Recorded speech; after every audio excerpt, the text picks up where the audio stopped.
Nicolau Maquiavel foi uma das figuras mais interessantes e ao mesmo tempo mais polêmicas do Renascimento. Considerado filho do diabo por Shakespeare, mestre da tirania e da perversidade pelos católicos, suas obras foram condenadas e incluídas no Index. Mas será que Nicolau Maquiavel foi realmente tudo isso que dizem a seu respeito? Hoje nós sabemos que para compreender de maneira adequada o projeto político do chanceler de Florença, se faz necessário tomar como apoio o contexto histórico e social de sua época, sem o que se torna inviável compreender as suas reais intenções.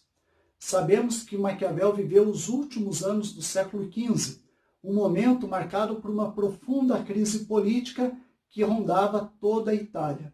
A desordem era tanta que os 5 estados que formavam a Itália estavam divididos e lutando uns contra os outros. Em Florença, por exemplo, a família Médici havia sido expulsa do governo. Havia um conflito entre o reino de Nápoles e o ducado de Milão. Além disso, as terras da igreja haviam passado para as mãos de um papa espanhol, Alexandre VI.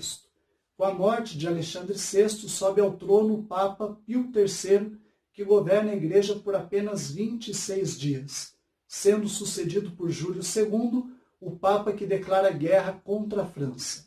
Foi neste cenário tumultuado, onde dificilmente um governante conseguia se manter no poder por mais de 3 meses, que Maquiavel cresceu e tornou-se um grande analista político.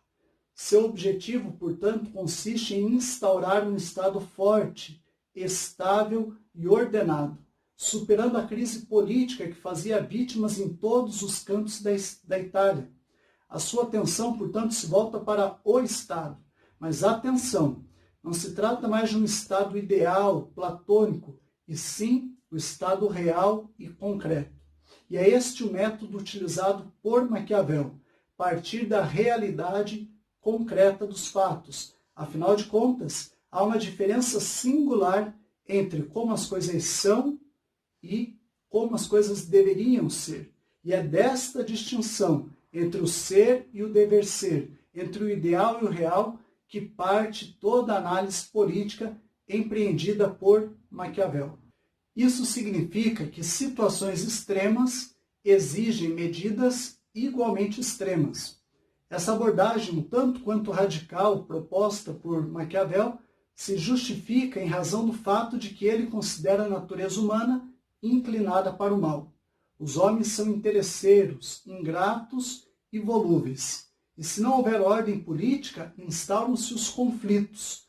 Portanto, para evitar a anarquia e o caos social, se faz necessário optar entre 2 formas de governo possíveis: a república ou o principado.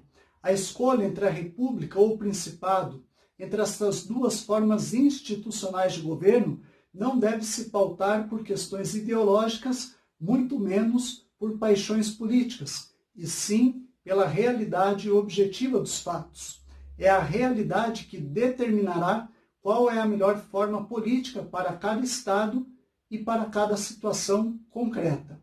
Deste modo, quando o Estado está ameaçado pela corrupção, pelos conflitos, pela desordem social, se faz necessário a estruturação de um governo forte, centralizador, capaz de restabelecer a ordem e atravessar este momento difícil que o Estado está enfrentando.